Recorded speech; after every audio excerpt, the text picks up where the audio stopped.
എല്ലാവർക്കും നമസ്കാരം. ഇന്ന് നമ്മൾ നോക്കാൻ പോകുന്നത് കാർത്തിക് സുബ്രാജിൻ്റെ സംവിധാനത്തിൽ വന്ന റെട്രോ സിനിമയെക്കുറിച്ചാണ്. ഈ സിനിമയുടെ കഥയെക്കുറിച്ച് പറയുകയാണെങ്കിൽ, അതായത് നമ്മുടെ ജോർജ് ജോർജ് ഒരു വലിയ വില്ലനായിട്ട് വരുന്നു. അപ്പോൾ ജോർജ് ജോർജിന് ഒന്നും മക്കളുണ്ടാവില്ല.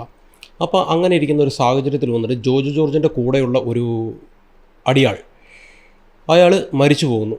അപ്പോൾ അയാളുടെ കൊച്ച് അനാഥനായിട്ട് നിൽക്കുന്നു. അപ്പോൾ ജോർജ് ജോർജിൻ്റെ ഭാര്യ പറയുന്നു, നമുക്ക് ഈ കൊച്ചിനെ എടുത്ത് വളർത്താം എന്ന് പറയുന്നു. അപ്പോൾ ഇയാൾക്കത് തീരെ ഇഷ്ടമല്ല, എന്നാലും മനസ്സോടെ സമ്മതിക്കുന്നു. അങ്ങനെ ഈ കൊച്ചു വന്നിട്ട് ഇയാൾ അച്ഛാന്ന് വിളിക്കുമ്പോൾ നീ ആരുടെ എന്നെ അച്ഛാ വിളിക്കാമെന്നൊക്കെ പറഞ്ഞിട്ട് അങ്ങനെ ഒരു വെറുപ്പോടെയാണ് ഇയാൾ പോകുന്നത്. അങ്ങനെ ഇരിക്കുന്ന സാഹചര്യത്തിൽ വന്നിട്ട് ജോർജ് ജോർജിൻ്റെ ഭാര്യ മരിക്കും. അങ്ങനെ നമ്മുടെ ഈ ചെക്കൻ വന്നിട്ട് വളർന്നു വലുതാവും. അയാളും ഒരു വലിയ റൗഡിയാവും. അങ്ങനെ നമ്മുടെ ഈ കഥാനായകനായ റൗഡി ഒരു പെണ്ണിനെ സ്നേഹിക്കുന്നു. ആ പെണ്ണിനെ സ്നേഹിക്കുമ്പോൾ ആ പെണ്ണിൻ്റെ ഡിമാൻഡ് പറയുന്നു, നീ ഈ റൗഡി തൊഴിലിൽ നിന്ന് പുറത്തു വരണം എന്ന് പറയുന്നു. അങ്ങനെ ഇയാൾ അതിൽ നിന്ന് വരാൻ തീരുമാനിക്കുന്നു. അങ്ങനെ ഇവരുടെ ഒരു കല്യാണം നടക്കാനും തീരുമാനിക്കുന്നു. അപ്പോൾ ആ കല്യാണത്തിൻ്റെ സമയത്ത് നമ്മുടെ കഥാനായകൻ ഒരു വലിയ സംഭവം ചെയ്തിട്ടുണ്ടാകും. അതായത് ജോർജ് ജോർജിന് വരേണ്ട ഒരു കൺസൈൻമെൻറ്റ് വന്നിട്ട് തടുത്ത് വെച്ചിട്ടുണ്ടാകും. അപ്പോൾ ഇത് വേണമെന്ന് പറഞ്ഞിട്ട് ജോർജ് ജോർജ് അവൻ്റെ അടുത്ത് പറയും. പക്ഷേ അവൻ തരാൻ പറ്റില്ല എന്ന് പറയും. അങ്ങനെ ഇരിക്കുമ്പോൾ നമ്മുടെ കഥാനായകൻ്റെ ലവറിനെ കൊല്ലാൻ വേണ്ടി തീരുമാനിക്കുന്നു. അങ്ങനെ രണ്ടുപേർക്കും ഒരു ക്ലാഷ് ആവുന്നു. അതിനുശേഷം എന്തായി എന്നുള്ളതാണ് ഈ പടത്തിൻ്റെ ഒരു കഥ.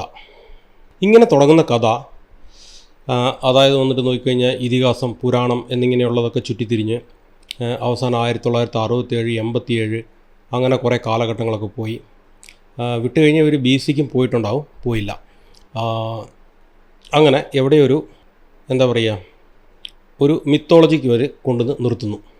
ശരിക്കും ഒരു നല്ല കഥയായിരിക്കേണ്ട ഒരു സിനിമകളൊക്കെ ഇതേപോലെ ഒരു തറ കഥ എടുത്തു വെച്ചിട്ട് ആ കഥയിൽ വന്നിട്ട് അവിടുന്ന് കുറേ സീനുകളൊക്കെ പെറുക്കി ചൊരുക്കിയിട്ട് അവസാനം തിയേറ്ററിൽ പോയിരുന്ന നമ്മളെ കുനിച്ചു നിർത്തി ചൊരുക്കിയിട്ട് വരുന്ന അവസ്ഥയാണ്.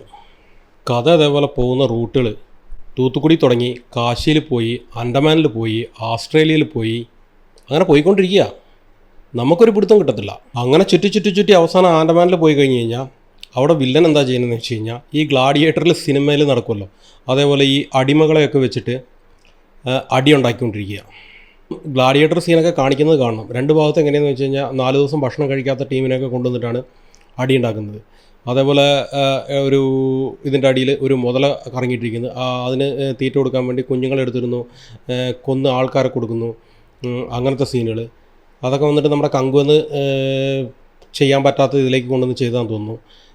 അതേപോലെ ലാഫിംഗ് തെറാപ്പി എന്ന് പറഞ്ഞിട്ട് ജയറാമിനെ കൊണ്ടുവരുന്നുണ്ട്. അത് കോമഡിയാണെന്നാണ് അവരുടെ വിചാരം. നമുക്കത് ചിരിയൊന്നും വന്നില്ല. അങ്ങനെ ഭയങ്കര ബോറിംഗ് ആയിരുന്നു. പിന്നെ നമുക്ക് കോമഡി എന്ന് പറഞ്ഞിട്ട് ചിരിക്കാൻ പറ്റിയത് വന്നിട്ട് സൂര്യയുടെ മേക്കപ്പാണ്.